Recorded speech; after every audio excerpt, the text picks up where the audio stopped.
Famed promoter Bob Arum says there ain't gonna be no Joshua versus Tyson Fury, and he explains why the fight is not going to happen. What up, Fight World? It's your boy Ego, and I'm back with some more boxing. Make sure you smash the like button. Also, subscribe to the channel for the latest and greatest in boxing if you want to become part of the gang notification gang. Please hit the bell icon. Shout out to the Super Chats, channel donations, the Venmo donations, the Cash App, and the Patreon family. We working. Sign up for ESPN Plus below. Use my link and it does help the channel. You could get ESPN Plus, which is a great standalone. They have a ton of sports, college football.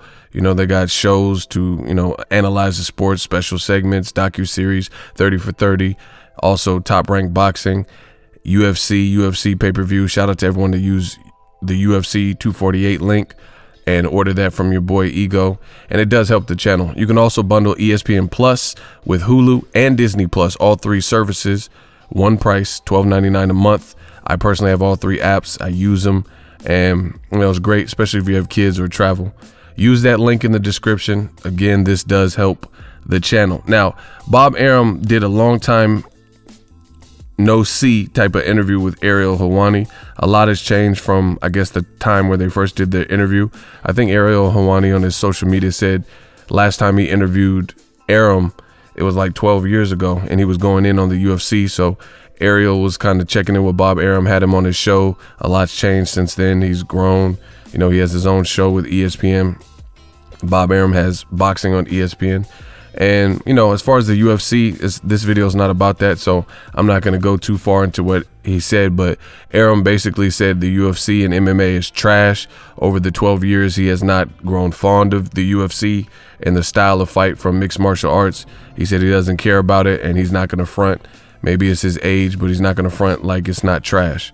But again, you can check that interview for more.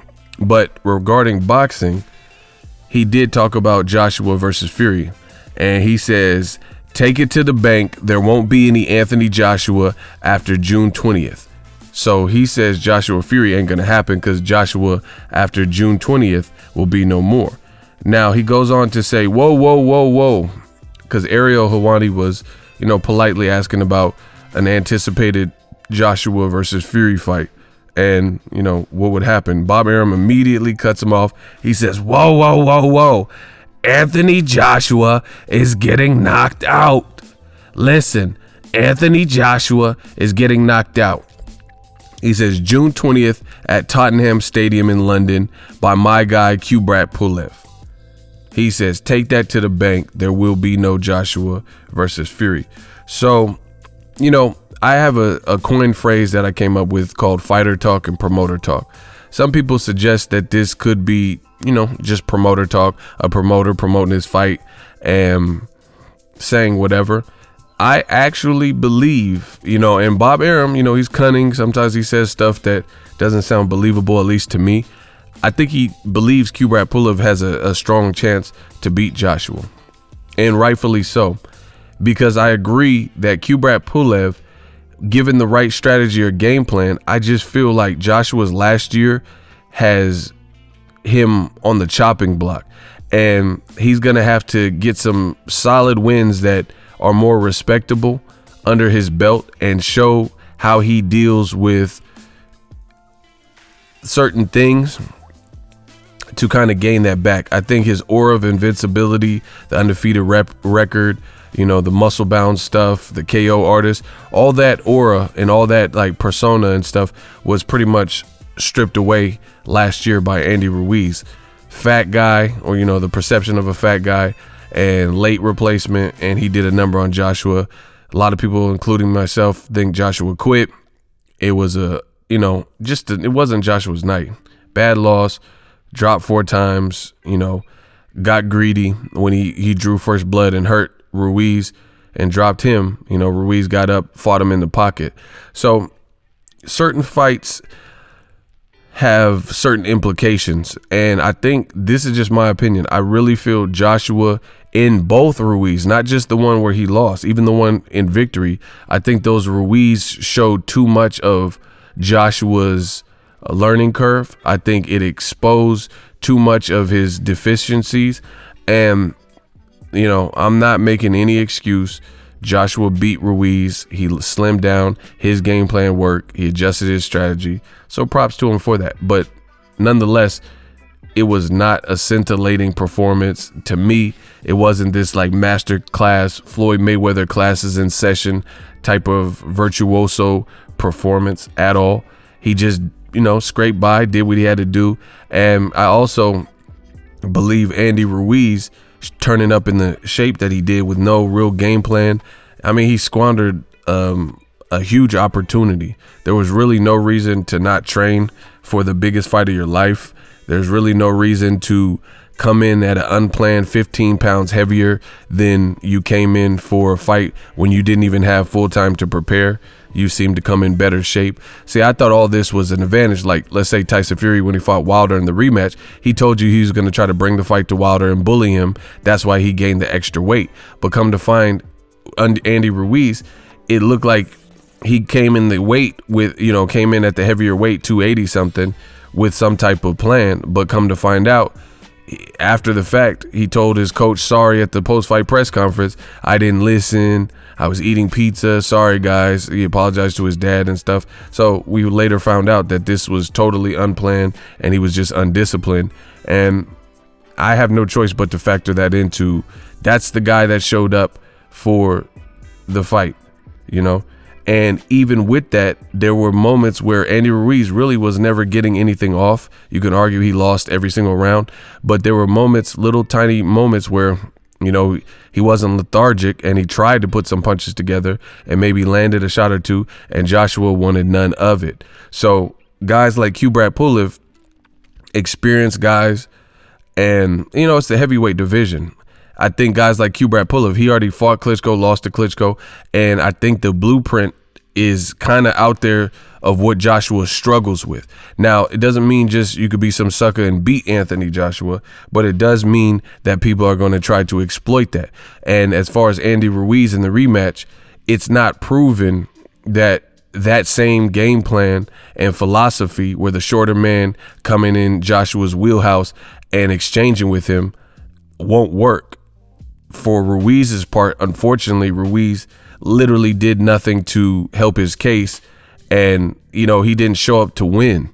That's what I really believe. So it's not like, in my view, it's not like Joshua was exposed and he was exposed his vulnerabilities, and then he just made so many wonderful corrections that he tied up those loose ends. I think it was a culmination of he tried some different things, and his kind of hit run boxing worked in this occasion, but against other guys, it's not going to work.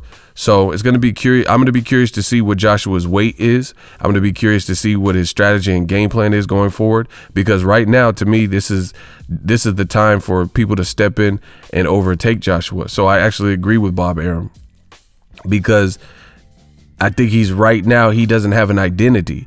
He got billed for his first 20 fights or whatever as a knockout artist and walking through guys, and even him not being able to walk through Klitschko, okay, we gave that a pass because that's Klitschko. He's equal in size, 6'6", almost equal in weight, and he's a legend and first round Hall of Famer. So nobody held it against him when he got knocked down by Klitschko, because in boxing, it's not just to lose, it's like who you lose to. Like even Deontay Wilder, and I'm not, I understand Tyson Fury Glovegate, but as it sits, Fury beat Wilder. So he lost to the guy that's the number one in the division. Meanwhile, Joshua lost to a late replacement that wasn't even supposed to be there, who didn't even have full time to prepare and hadn't been making the Joshua A-lister type of money. So who knows what type of camp and nutrition he had and sparring partners. It was just so happened that, you give somebody too much that ain't never had nothing, like Andy Ruiz, and he, squandered the opportunity. He was more worried about, all the new friends and clout and money and stuff that he had got, that he kind of lost his way and had to take a loss to, I guess, remember to go back to the basics to see that nothing is given. He really just slept on Joshua and thought, I'm gonna knock him out again and it's gonna be easy and I can, come in at whatever weight. But he came in the weight he came in and the shape he came in, and he couldn't sustain nothing. But That's not Andy Ruiz's downfall in the rematch. I promise you, not every heavyweight is going to fall victim to that, because guys like KUBRAT Pulev, F.A. Ajagba, Robert Helenius, that's another, rags to riches story. He just beat Adam Kaunacki, who was considered durable. I never recall him being dropped, and he went to war with Chris Arreola, and Adam Kaunacki fought Charles Martin, who just knocked out Gerald Washington. So that was a great scout for Robert Helenius. But, with upsets like that, and to me, it's not really a massive upset because I knew Kaunacki had a lack of defense or leaky defense, but to the world, he was the favorite, so they didn't expect it. So for that reason, it was considered an upset. So with that type of stuff going on in boxing, it is the heavyweight division. I wouldn't be surprised. I wouldn't be surprised if Joe Joyce beats Daniel Dubois, because that's a huge step up. But I also wouldn't be surprised if Daniel Dubois beats Joe Joyce, because he's strong and powerful and raging and, on his journey. So my thoughts is, I actually agree with Bob Arum. I think the timing, boxing is all about timing. Joshua still has more to prove, and he still, to me, got to get that monkey off his back where people aren't going to try to utilize the game plan, because I think that game plan still will work. I don't think Joshua has really developed a ton of new wrinkles. Like the way he was boxing, he was using too much energy, and I'll probably go over this a little bit more in time, but to me he was using unnecessary movement. Floyd Mayweather, Pernell Whitaker, they move when they want and they move when they have to. They do it, they control the real estate. Joshua wasn't like this extreme matador to me. He was using frenetic motion and movement, and that's why he leaned down. And against the guy who's almost 300 pounds and in sloppy shape in Andy Ruiz in the rematch, it worked out. But guys like F.A. Ajagba, Robert Helenius, guys like KUBRAT Pulev, guys like Dillian White, typically they show up in their big fights and they're in some type of shape. So you can't expect Joshua to be able to have that game plan. Other people are going to be able to press you. And Andy Ruiz is also, in my opinion, he's a good heavyweight. Obviously he was a champion and arguably beat Joseph Parker. But the other thing about it is Ruiz happens to be one of the lower, smaller stature, smallest armed heavyweights. In terms of pure height and pure arm reach, he's at a deficit. I've been next to KUBRAT Pulev. I actually, last time I just seen him not too long ago in Reno at the Shakur Stevenson top rank card that I covered. Right, KUBRAT Pulev, he's not the same size as Andy Ruiz. He's going to be bigger. Guys like Gerald Miller or whoever, these guys are all bigger with a different array and onslaught and variety of punches. So it's not going to be the Andy Ruiz the deficits and attributes that he's up against. So I really feel like Joshua is there for the picking, and no one's even really talking about. I think a lot of people, even in the UK, they're celebrating the Tyson Fury victory, and they've kind of moved on from Joshua, where I don't even hear Joshua's name being rumored, because I think people realize that Joshua might not be what he was built up as by Eddie Hearn. Not to say he's not a good fighter. However, it looks like he's beatable. You get what I'm saying? And if we were going to round robin it, it doesn't look like Joshua, if they did a Super 6 tournament right now with Daniel Dubois winner, Wilder Fury 3 winner, and Tony Yoka and a couple other people, and they round robined it, I wouldn't presume that Joshua would be the last man standing if he were to face all of those top guys. Robert Helenius, F.A. Ajagba, Charles Martin. I know he beat Charles Martin, but I'm just saying, if everybody refought Joshua, I don't see him being the last man standing. So actually, to wrap this up, I believe what Bob Arum is saying, I think he really feels, whether KUBRAT Pulev can do it or not, that's what we're going to find out. But I do think Bob Arum definitely likes his chance. And there's a difference. Sometimes promoters say their fighter will win, and they really don't believe it. I think Bob Arum thinks his guy is a real live dog here. And I believe him too, because the pressure's not on KUBRAT Pulev. Again, KUBRAT Pulev, for his part, he's coming off a performance where he didn't look good, but I think he has enough pop and is known what Joshua struggles with. So with the right game plan, I would not be surprised if Joshua were to get upset and or just look vulnerable. Because even in the Povetkin fight, last thing I'll say is even the Povetkin fight, again, another short heavyweight. Pulev is shorter than Joshua, but he's like probably like Luis Ortiz's height, 6'4" or so, 6'4.5". So he's going to be shorter than Joshua, and he could be feisty in there. He has championship level experience with Klitschko and, you know, eliminators and stuff like that. And that's how he got to the mandatory position. So I think he's really actually a live dog. It's just not that big of a blockbuster fight. Let me know what you guys think. Do you agree with Bob Arum? Do you think Bob Arum's being salty? Drop all those things in the comment section. If you love what I am doing, smash the like button. As always, hate, comment, and subscribe. Till next video is Ego, signing off. So if you enjoyed this video and want more content like this on the channel, you can show your appreciation by going to the PayPal donate button or the YouTube support button, and you can donate any amount that you feel is equivalent to the value of this video. Much more to come. Thank you guys for your support. Boxing Ego, the future of boxing.